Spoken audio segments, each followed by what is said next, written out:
راوی کہتا ہے ہمارے محلے میں ابو الحسن نبالی نامی ایک بزرگ فوت ہو گئے۔ عمر رسیدہ تھے، اللہ ان کی مغفرت فرمائے۔ خیر، ساتھ والی مسجد میں ان کی نماز جنازہ اور پھر تدفین کے بعد تابوت واپس لایا گیا۔ رات کا وقت تھا، مسجد بند ہونے کے باعث تابوت کو مسجد کے دروازے کے سامنے رکھا گیا تاکہ صبح خادم اٹھ کر اسے اپنی جگہ رکھے گا۔ رات کوئی 3:30 بجے کا ٹائم ہوگا، ایک شخص مسجد آیا۔ مسجد کا دروازہ بند تھا۔ وہ شخص کچھ دیر انتظار کرتا رہا۔ سردیوں کے دن تھے، اسے سردی لگ گئی۔ اس نے تابوت کھولا اور اندر سو گیا۔ آدھے گھنٹے بعد خادم آ گیا۔ خادم نے ایک نمازی کی مدد سے تابوت کو محراب کے ساتھ بنی مخصوص جگہ پر رکھ دیا۔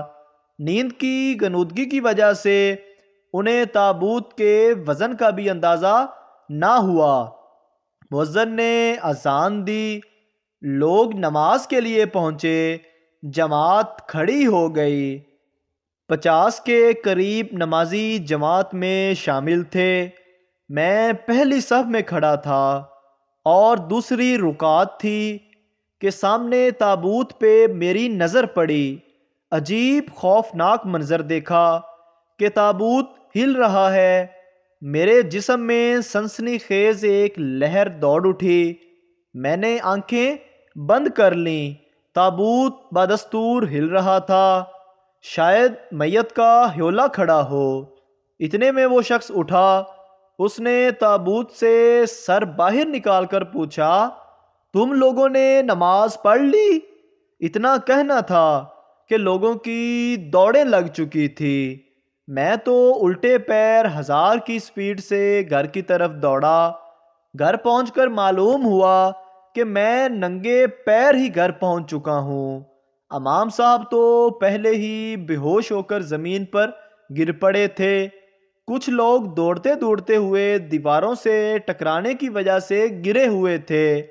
کچھ میری طرح ننگے پیر بھاگ رہے تھے۔ کچھ وضو خانوں کے پاس پھسل کر گر چکے تھے۔ سب اندھا دھند بھاگ رہے تھے۔ جو شخص تابوت میں تھا وہ پیچھے سے دوڑ رہا تھا اور پوچھ رہا تھا، اوئے مینوں بھی دسو ہویا کی ہے؟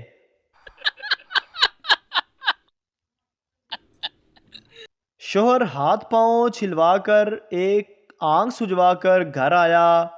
بیوی نے گھبرا کر پوچھا، کیا ہوا ہے؟ شوہر بولا، ایک عورت اسکوٹی سے ٹکر مار کر نکل گئی۔ بیوی، اسکوٹی کا نمبر نوٹ کیا ہوگا؟ کوئی اور بات جو اس کے گھر تک پہنچا جا سکے؟ شوہر بولا، نہیں، درد کی وجہ سے نمبر تو نہیں نوٹ کر پایا، لیکن وہ بہت گوری تھی اور سنہرے بال والی تھی۔ اس نے ہرے رنگ کا سوٹ پہنا ہوا تھا، گلابی رنگ کی چوڑیاں، گہرے لال رنگ کی لپسٹک، کانوں میں ہیرے کی بالیاں تھی، ہاتھوں میں مہندی لگی تھی، اور ہاں، دائیں گال پر ہونٹوں کے پاس تل بھی تھا۔ اتنا بتانے کی دیر تھی، شوہر کی دوسری آنکھ بھی سج گئی۔ اگر ویڈیو اچھی لگی ہے تو ہمارے چینل کو سبسکرائب ضرور کریں تاکہ آپ کو اس طرح کی اور ویڈیوز فوری ملتی رہیں۔ ایک موٹا آدمی اونچی عمارت سے گر گیا۔ جب ہسپتال میں اسے ہوش آیا تو اس نے پوچھا، میں زندہ ہوں؟ ڈاکٹر نے کہا، آپ تو زندہ ہیں، لیکن جن پہ تم گرے تھے وہ مر گئے۔ سردار کا پیٹ خراب ہو گیا، ڈاکٹر کے پاس گیا۔ لوگوں کی موجودگی کی وجہ سے کچھ یوں حال بتانے لگا، ڈاکٹر صاحب، صبح سے نیٹ ورک خراب ہے، مس کال پر مس کال آ رہی ہے، آؤٹ گوئنگ بالکل فری ہے، طرح طرح کی رنگ ٹونز بج رہی ہیں، پیٹ میں بیلنس بالکل نہیں رہتا، جتنا لوڈ کرواؤ ختم ہو جاتا ہے۔ ڈاکٹر بولا، دوا لے لو، صبح تک سم بند ہو جائے گی۔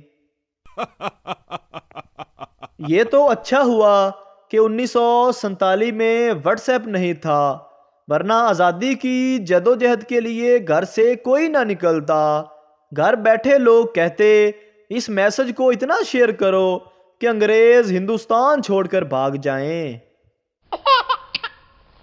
میاں جلدی سے اپنی ایک سیلفی سینڈ کرو۔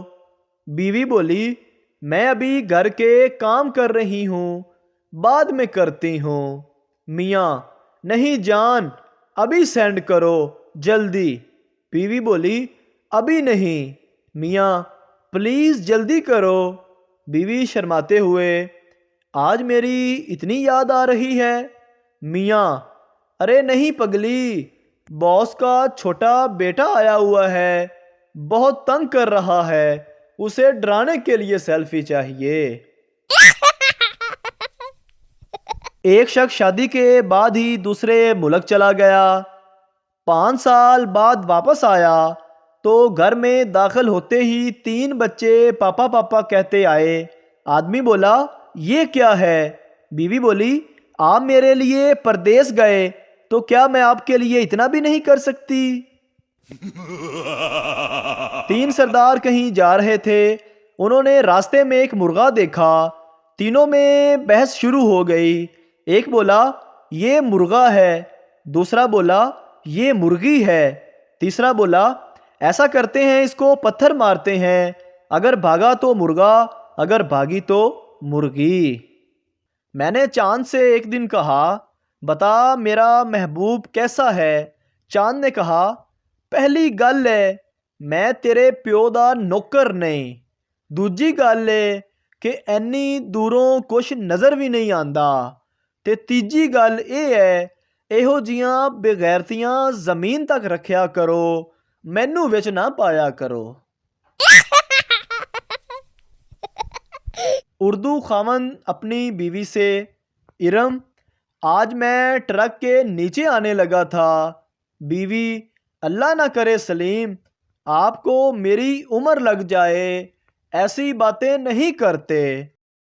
جبکہ پنجابی خاوند اپنی بیوی سے چھیداں ਅੱਜ ਮੈਂ ਟਰੱਕ ਥੱਲੇ ਆਉਣ ਲੱਗਾ ਸੀ, ਛੀਦਾਂ ਫਿਟੇ ਮੂੰਹ ਤੁਹਾਡਾ, ਐਵੇਂ ਨਾ ਕੁੱਤਿਆਂ ਵਰਗੋ ਭੌਂਕਿਆ ਕਰੋ۔ خاتون نے ٹیکسی ڈرائیور سے پوچھا ایئرپورٹ جانے کا کرایہ کیا لوگے؟ ٹیکسی ڈرائیور نے کہا 450 روپے۔ خاتون بولی اگر میں اپنے شوہر کو بھی ساتھ لے چلوں تو؟ ڈرائیور بیزاری سے بولا تب بھی 450 روپے۔ بیوی نے شوہر کو گھورتے ہوئے کہا سن لیا، میں نے کہا تھا نا، اب ثابت ہو گیا تمہاری ایک پیسے کی بھی اہمیت نہیں ہے۔